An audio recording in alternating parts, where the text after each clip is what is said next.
Is Katrina there finally in Dhoom 3? Yeah, but starting late in the year. Dhoom 3 में कटरीना है। But only about Katrina. Katrina's there.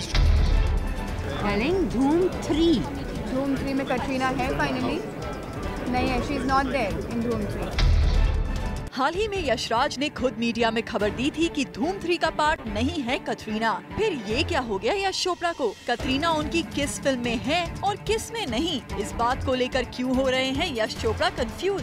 Is Katrina there finally in Dhoom 3? Yeah, but starting late in the year. Dhoom 3 में कटरीना है।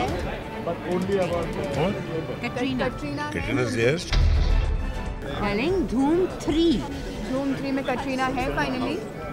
नहीं है, she is not there in Dhoom 3. चलिए यश जी का ये हाल किस खुशी के मारे हो रहा है वो भी बता देते हैं आपको। दरअसल पिछले दिनों यशराज टॉप स्टार्स के बिना ही अपनी फिल्म्स थ्रू करा रहा था और इसका रीसेंट एग्जांपल रही थी यशराज की फिल्म बैंड बाजा बारात। पर आने वाले वक्त में यशराज फिल्म्स है ready to regain its glory as a top Bollywood banner in the industry, क्योंकि यशराज से एसोसिएट हो रहे हैं इंडस्ट्री के सबसे पावरफुल स्टार्स और शायद इसी खुशी के ओवरडोज में थोड़े बहक गए हैं हमारे यश जी। Dhoom 3 में कटरीना है। but only about Katrina.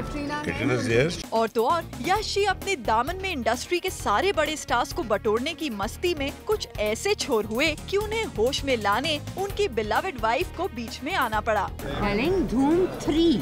Dhoom 3 में कटरीना है finally? नहीं है, she is not there in Dhoom 3. Yash ji confuse इसलिए हुए क्योंकि उनके प्रोडक्शन की most awaited film Mere brother Ki Dulhan में कटरीना पहले ही काम कर रही हैं। फिर सलमान के ऑपोजिट एक था टाइगर के लिए भी वो फाइनल हो चुकी हैं। He's very nice, very beautiful subject, and we'll be very happy to work with him.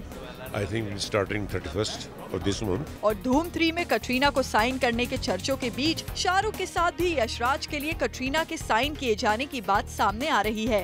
SRK और कटरीना तो उसके बारे में how is the film going? What is it about the film? Which film? SRK और कटरीना की जो आपकी डायरेक्टोरियल वेंचर है। मैंने I can't say I've not seen anything about that. Be very interesting film. But I can't say. अब आप ही बताइए, industry के तीनों टॉप खान्स और उनकी इतनी सारी फिल्म्स में कटरीना की मौजूदगी किसी को कैसे नहीं कंफ्यूज करेगी? तो यश जी भी हो गए कंफ्यूज। Telling Dhoom 3। Dhoom 3 में कटरीना है finally? नहीं है, she is not there in Dhoom 3. Katrina की बात पर तो यश जी का कंफ्यूजन समझ आता है, पर यश जी का आमिर को लेकर एक कंफ्यूजन समझ नहीं आया। जब उनसे पूछी गई धूम 3 के बाद उदय के एक्टिंग छोड़ने की बात, तो उन्हें हुआ डाउट, थोड़ा सरप्राइजिंग लगा। उदय चोपड़ा ने मतलब डिसाइड कर लिया कि after Dhoom 3 he'll leave films, he'll leave acting. Yes। Who Amir?